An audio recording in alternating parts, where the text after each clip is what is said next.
नमस्कार दोस्तों, मैं राजेश दुधानी एडवोकेट आज आपके साथ डिस्कस करने जा रहा हूं section 35 transfer of property act 1882 के बारे में। दोस्तों, ये एक बहुत ही इंटरेस्टिंग सेक्शन है जिसके तहत डॉक्ट्रिन ऑफ इलेक्शन का सिद्धांत निर्मित किया गया है। डॉक्ट्रिन ऑफ इलेक्शन का सिद्धांत ये कहता है दोस्तों कि अगर कोई प्रॉपर्टी है और उसको आपने बेचने के लिए एग्रीमेंट किया है और एग्रीमेंट करने के बाद में अगर आपने कोई एक्सेप्टेंस कर ली है किसी भी रुपए की, किसी भी अमाउंट की, तो दोस्तों फिर आपके पास में ये एक ऑप्शन बचता है कि या तो आप उस अमाउंट को सिलेक्ट करें या फिर आप अपनी प्रॉपर्टी बेचने को सिलेक्ट करें। यानी आपके ऊपर में डिपेंड करता है कि आप किसको चुनते हैं, अगर डिसाइड करते हैं, इलेक्ट करते हैं।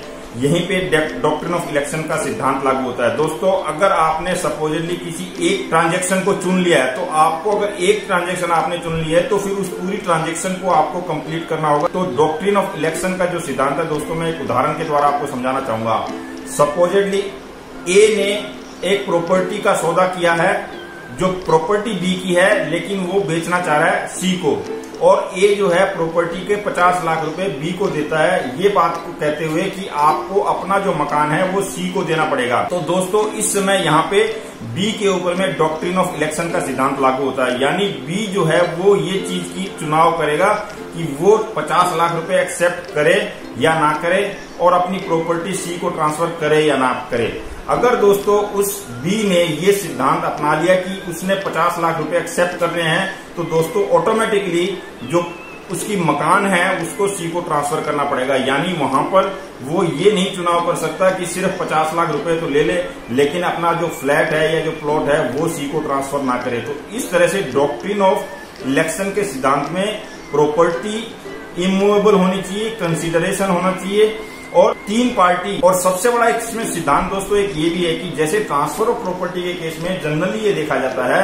कि या तो जिसके नाम प्रॉपर्टी होती है वो ट्रांसफर करता है, या जिसके नाम प्रॉपर्टी होती है वो जिसको किसी को नियुक्त करता है, अपना एजेंट बनाता है, अटॉर्नी बनाता है, वो किसी को थर्ड पर्सन को प्रॉपर्टी ट्रांसफर करता है। लेकिन ये डॉक्ट्रिन ऑफ इलेक्शन के सिद्धांत में ये ऐसा सिद्धांत है जहां प्रॉपर्टी बेचने वाले के पास भी प्रॉपर्टी नहीं है, उसके पास प्रॉपर्टी नहीं है, ना ही प्रॉपर्टी उसके नाम है, उसके बावजूद भी वो प्रॉपर्टी बेच रहा है और एग्रीमेंट कर रहा है। यही डॉक्ट्रिन ऑफ इलेक्शन का सिद्धांत में सेक्शन 35 एक्सप्लेन करता है। यानी कि यहाँ पर जो व्यक्ति प्रॉपर्टी बेच रहा है वो ना तो उसका मालिक है और ना ही उसका एजेंट है, लेकिन फिर भी वो प्रॉपर्टी बेच रहा है और प्रॉपर्टी बेचने के दौरान में वो पूरी एक डील कर रहा है, यानी पूरी ट्रांजैक्शन हो रही है। उस पूरी ट्रांजैक्शन को पूरी की पूरी को इम्प्लीमेंट करना पड़ता है, तब जाके वो एक डील बनती है। अगर कोई व्यक्ति सिर्फ और सिर्फ एक चीज का इलेक्शन कर ले तो दूसरे ऑटोमेटिकली उसको बाउंड है देने के लिए।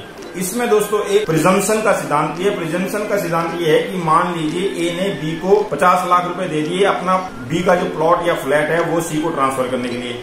अब अगर बी जो है 2 साल तक कुछ भी नहीं बोलता और अपना पैसा 50 लाख रुपए लेके बैठा रहता है, तो उस केस में दोस्तों ये माना जाएगा, प्रिज्यूम कर लिया जाएगा कि उसने अपना फ्लैट सी को देना एग्री कर लिया है, क्योंकि 2 साल का पीरियड उसमें से निकल चुका है। उसी तरह से अगर मान लीजिए ए 50 लाख रुपए देने के बाद में बी को 1 साल के भीतर ये पूछ लेता है कि आपने ये फ्लैट देना है या नहीं देना सी को, तो दोस्तों 1 साल के भीतर उसको ये बताना पड़ेगा कि मेरे को ये फ्लैट देना है या मेरे को आपके रुपए रखने हैं। तो इस तरह से इसमें ये कि ये प्रिजम्पशन का सिद्धांत भी लागू होता है। उसी तरह से दोस्तों अगर मान लीजिए बी उस डीलिंग के दौरान में किसी तरह से असक्षम हो जाता है, यानी कैपेबल नहीं रह जाता उस डील को करने के लिए, तो वो डील ऑटोमेटिक कैंसिल मानी जाएगी। और सबसे बड़ी बात यह है दोस्तों कि अगर मान लीजिए बी कोई भी प्रॉपर्टी लेके उसको एग्जॉस्ट कर लेता है डीलिंग के दौरान में, तो अगर वो प्रॉपर्टी लेके उसको एग्जॉस्ट कर लेता है तो भी वो डील मानी जाएगी। यानी बी ने एक्सेप्ट कर लिया है कि वो अपना जो है प्लॉट वो सी को ट्रांसफर कर देगा। तो दोस्तों संक्षेप में जो डॉक्ट्रिन ऑफ इलेक्शन का सिद्धांत ये है